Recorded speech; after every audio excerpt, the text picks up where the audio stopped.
session, Transitioning Humanitarians with Viki. Hi, Viki. Hi, Asel. Hello, everyone. Good morning, good afternoon, good evening to you.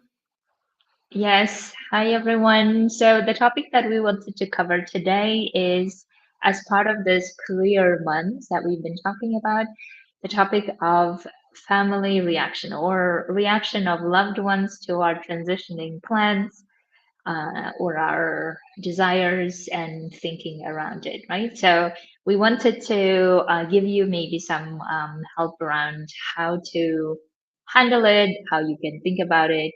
This is the topic basically. So let's start, Vicky, with what are the reactions we're expecting basically from Yeah, others?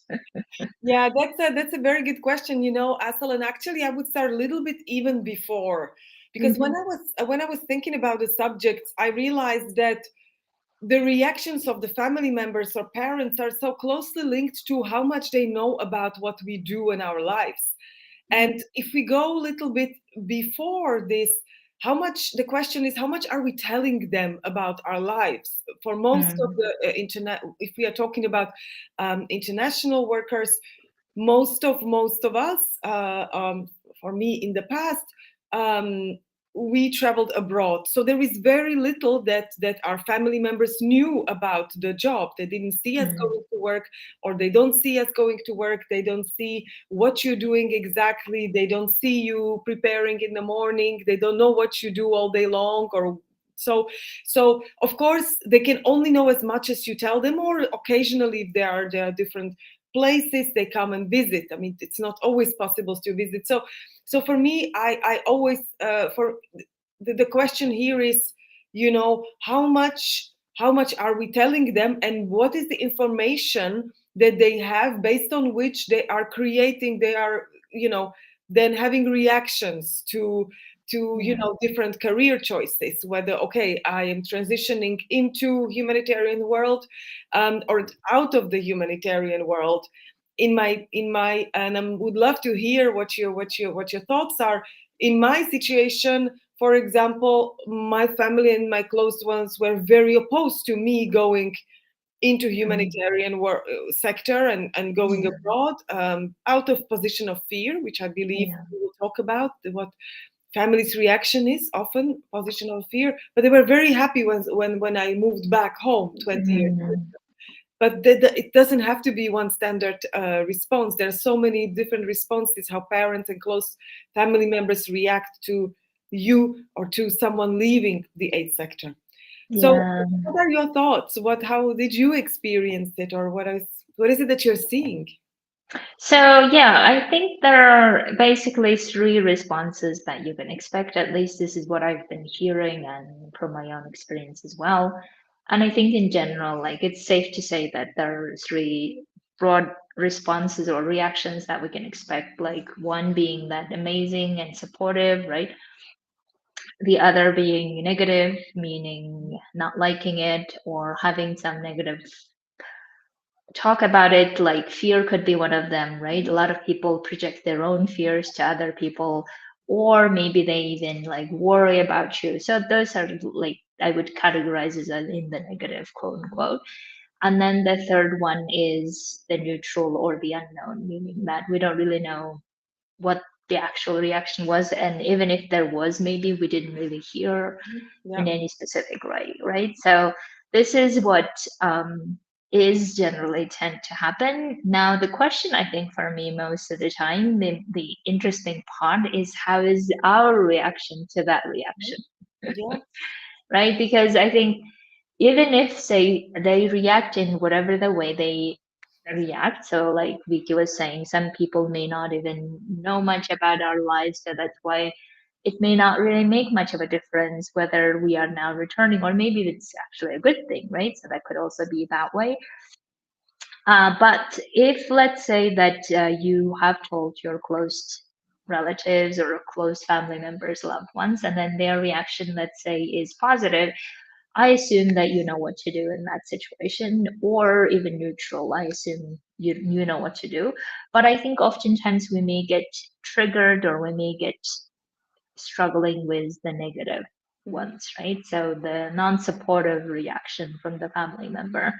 And in that reaction, how do you react to that is what I'm really interested in. And I would love to, like, for you to think about what are your reactions. And there could be, again, one of three ways, I think, like, if I were to, like, generally categorize it. One reaction from your side would be something like very calm to say, I understand. This is how it is, how you react, like in an understanding way, in a calm way, in the way of saying, this is expected or something like this, right? That could be one way of reacting. Another way of you reacting would be defensive, Mhm. justifying, or really like explaining away why you transitioning is important for whatever reason. And the third one, which is very related to the defensive, which is like angry and attacking way.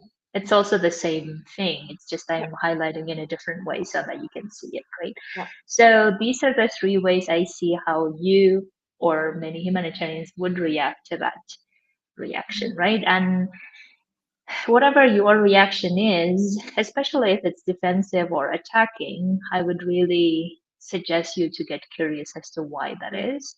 Like, what is the reason behind? Where do you feel like you're not secure, or where do you feel like you don't feel understood, or you don't feel supported, or maybe you have your own insecurities about your decision, yeah, right? So therefore it's important to like have a look and get curious instead of attacking the other person and making things about the other person, which is not about the other person. If we're really honest, right, it's more about us and how we are seeing the situation. So that's why I really wanted to bring that attention to people.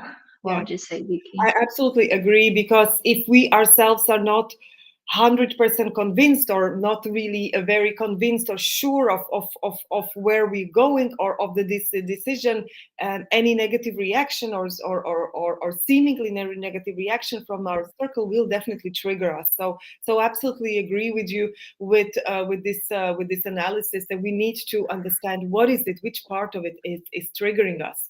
I would add to this, Asel, also that frequently Mhm. we hear, or I hear, is, but they don't understand me, Yeah, and I think this is very frequently mentioned. They don't understand, and here I would say, well, they only can understand as much as is communicated to them. So it goes yeah, back to my first point.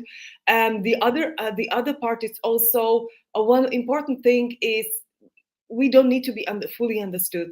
We can actually mm, never seek to be 100% fully understood. I think it's a wishful thinking, at least from my point of view, to wish that somebody can 100% understand you. I think it's very different, yeah, especially the longer careers we have in the aid sector, so far away from the family and family members.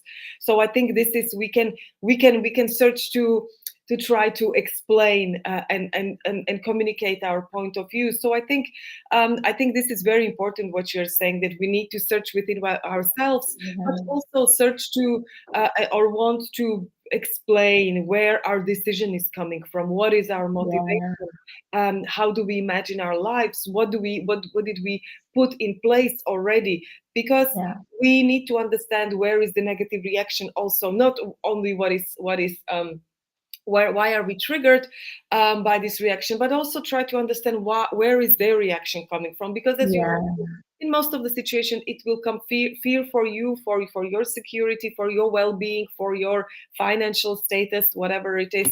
yeah, So I think that's, sometimes it could be linked to, family histories. It could be linked to, the wish, to continue in certain profession, or take over business, or certain things like that. So I think it's really things to discuss and sit down. yes, exactly. And also, I was thinking the other things that I want to bring to awareness to people is if you find yourself seeking assurance from them that everything will be fine, right? Or you can do whatever, in the end, we'll figure out. You can also get curious as to why do you need their assurance to be okay, right? And I think sometimes maybe we find that if we have another person to carry the burden, then we will be somehow, I don't know, it will be easier for us, right? Especially with partners, maybe we will think that, and I understand why we do that, and that's amazing that to have a partner who can carry the burden with us, right? But at the same time, I really want you not to be disappointed if the other person is not ready or feeling like showing lots of insecurities about this decision, right? And like Viki was saying, they will know as much as you tell them. So that's why instead of like being disappointed or start thinking about, oh, then is this really the relationship or whatever the other fundamental things that we start digging, I really want like people to think about how can you give yourself the assurance that they may not have, and they may not know that you are capable of giving yourself that assurance, right? So I think that's one important point. And the other one that I love about what Vicky you were saying, that I think this type of conversation has a potential to trigger things like, well, I used to do a lot of the supporting in the past, and now my family does not support me, or right. I think this type of like digging the history a little bit, and when I'm now needing the support, they are not there, or this type of stories that we can get into. Yes. And I understand that that can be like perceived as a heavy thing, as a hard thing, and maybe we may want to like hang out a lot in that difficult conversations, but I also find this to be true that that may not be useful, especially digging the past may never be useful. So that's why if you are going in that road, ask yourself, what is it really you're trying to get out of in the end, right? Just by telling other people, well, you should have supported me, or you should now be there for me when I need you, or this type of conversation, I don't see them leading to anything useful or anything constructive, basically, in your decision making, right? So that's why I always think of it like whatever happened in the past, whatever I did and whatever they did has passed. Now we are talking about the future, and about the future, what are the decisions that I'm going to make consciously? How much I will involve my partner or my people in this, without touching the past, but rather focusing on the future.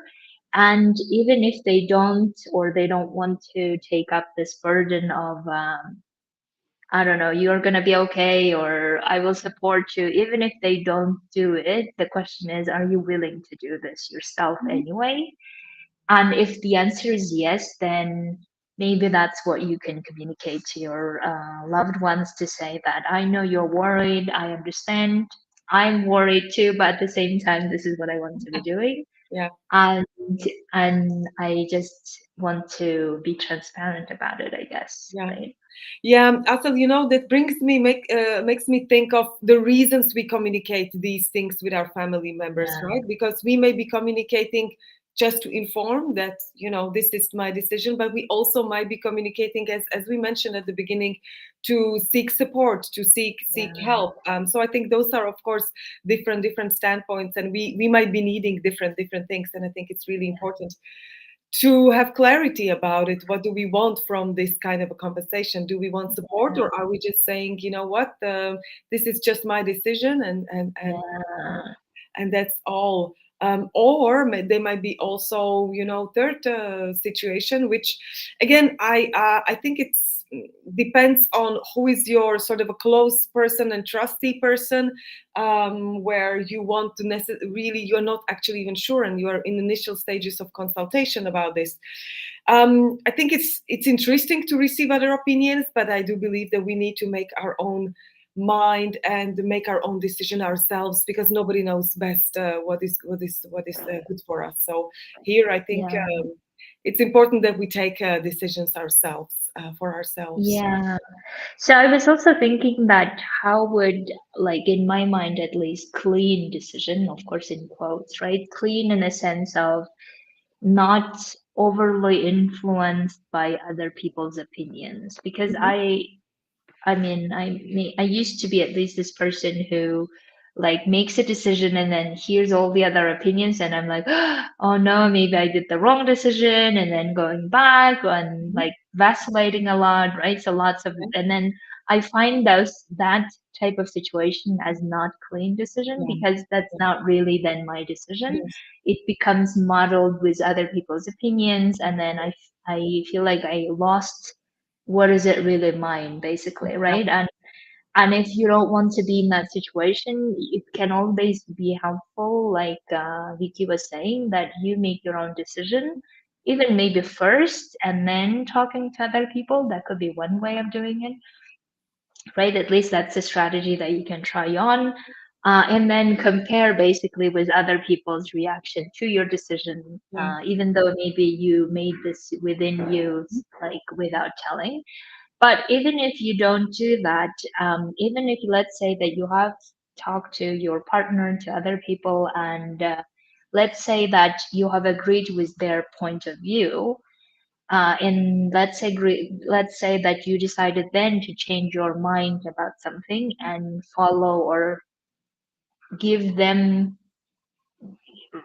like make their point valid, right? If that's the case, then still own your own decision, meaning that even if, let's say, you have agreed with their opinions that you shouldn't be transitioning or you shouldn't be doing XYZ, still make it your own, meaning that still Yeah. this is what I have decided, even though I had an initial different decision. Mhm. But now I see their points, and here are the points, and Yeah. therefore I have decided not to, or I have decided differently, right? Instead of, oh, I had to decide this way because of them, in which case you will always have this aftertaste of Yeah. you didn't go for whatever you wanted because Mhm. of other people, and you will make yourself feel like powerless, or you make yourself feel like you didn't really pursue what you wanted, or you didn't stand by what you wanted, right? So that's why if you Yeah. don't want to have that aftertaste, I really suggest that you Yeah. own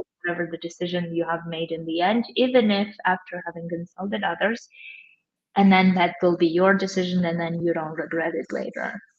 Yeah, I fully agree that the ownership of the decision is really important. So yes, I mean sometimes we just might not have all the information at hand, or there is a point of view we didn't consider at all. Yeah, So in those situations, yes, yes, I'll take this point of view. I'll take this new information, but really making sure that you own the decision. That okay, this is my yeah, decision is absolutely important, because as we progress, then the doubts will stop popping in, and it will be, oh, but is it a good decision? I decided because he told me, she told me, because so that will stop creeping up, and I think it will really start confusing us even more. So yeah, I yeah, think, exactly. mhm, Exactly. And also the other thing I was thinking about is that when there might be also another situation we may find ourselves where we want to keep seeking other people's opinions, right? I think that's another like road we may find ourselves going, which is then basically fear trying to like want us to seek as much opinion or as many opinions as possible, and that may not be useful most of the time, simply because even if you do get the opinions from other people, that will never satisfy you. You will have this feeling of, no, I need more information, or I need like other information, right? And there will be this like hunger for information all of the time, this feeling like urge, as if like we're urging for more information, and then we feel like if we have more, then there will be like a magic solution, and that may not be the case. So that's why watch out your own brain to see if you are really in that hunger or like greed to go for lots of different opinions. mhm, And then if that's the case, ask yourself, what are you hoping to like get? yeah, What opinions you're hoping to get that will satisfy you, that will make you feel like, okay, now this is the right one, or whatever the right one for you, right? So, and then the other question I would ask in that situation is, why are you not trusting your own yeah, opinion? And why are you thinking that other people's opinion will be more valid than your own opinion? Right? So that's why you can also see yourself how you can get yourself out of it instead of being in this cycle of I need more information, I need more information. yeah. You mentioned one very important, crucial word, I think, in all of this, which is trust. And Mm, trust within ourselves that what we yeah, decide or what we do is going to be okay, that we're going to be okay, that we are capable of, deciding for ourselves, etc. yeah, But also vis-a-vis close family members or parents, because the questioning usually comes when there is no trust. It doesn't come if there is trust, that yeah, no matter how you decide, I trust you, you're going to do a good thing. And okay, it might not be easy, but I trust you can, you decided correctly for yourself. That's when people agree, or when family members are okay with your decision, even they personally, they're not convinced, but they say, I trust mm, your decision, or I trust your yeah, skills. But again, when family members do not consent to what you've decided, I think it's a matter of trust as well. Not trusting whatever the person, or not trusting the situation, not trusting something mm, in the equation. mm, So I think that's also a little bit deeper, as you said.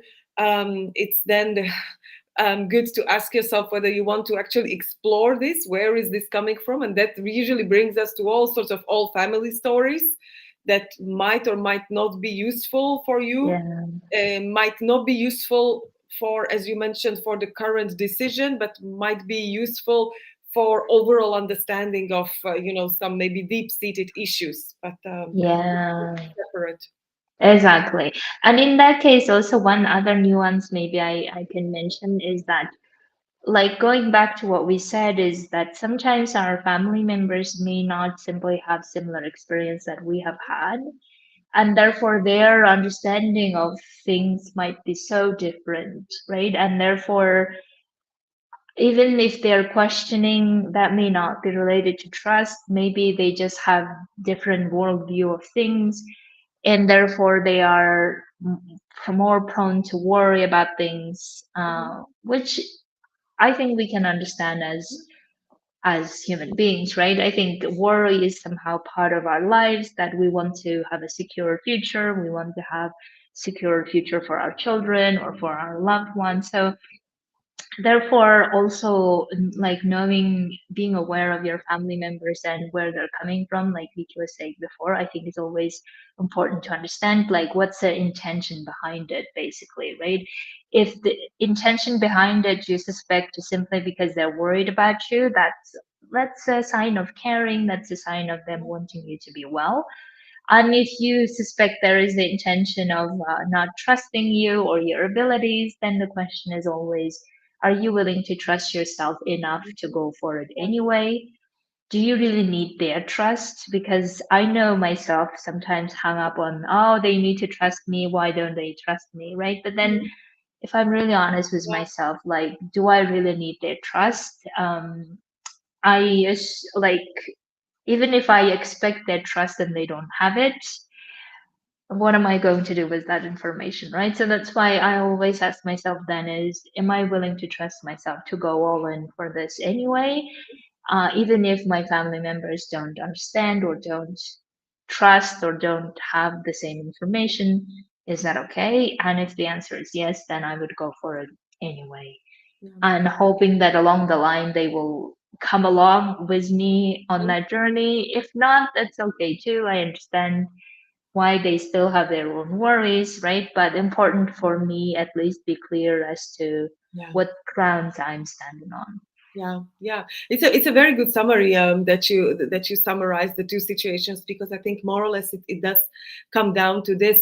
I would say overall, maybe it's and this is what I've been seeing with in my research that I've done, that it's overall very, very important. If your family is important to you, and you have already several years, or maybe you're planning to have a long career, I think it's important to share a lot from our lives, Mm, systematically, because that really allows us to stay in touch with the family, and so that I think it avoids a lot of maybe misunderstanding in the future. I know some people are more intentional about it than others, and here I'm talking more about the preventative aspect of it. But Yeah. from again this research that I've seen, it's definitely an a plus, and it's an extra effort that is usually comes handy later on. Um, Yeah. yeah. Yeah, absolutely. And as we said that you in the end need to make a summary of all of those opinions and then making your own decision, whether you honor their opinions or not, it's totally up to you, right? But I think we really want to advocate for you to think about no matter what their reaction is, what is your reaction or what is your decision? And are you willing to stand by it, whatever their Mhm. reaction is? Do you want to do that together with them? Or you are okay also doing it on your own and allowing them to have their own reactions, whatever they want to have?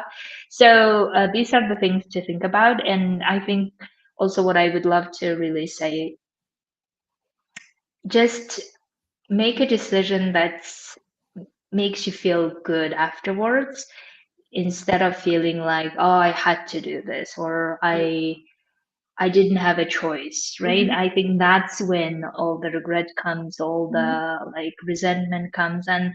and that's not a good state to be in. So that's why whatever the decision you have made in the end, owning it and saying, yes, I have made this decision. I have Yeah. consulted because I wanted to, and I understood their point of views and mine, and then here is the decision that I'm happy about. I think that's what we really want you to think about from this. Okay, thank you so much, Vicky. Thank you, everyone, for being here and talking about this reactions of family members. And we will see you next week. And until then, think about all of this and let us know if you have any questions or Mhm. coaching. We'd love to coach you. Um, I don't know, Vicky, anything you want to say? You said it all. Thank you so much. Thank you for following us, and we look forward to hear from you. And if you have any suggestions for any topics you would like to hear, Yeah. we would love to hear that. So yeah, Yes. thank you. Okay. Thank you and see you next week. Bye Bye. bye.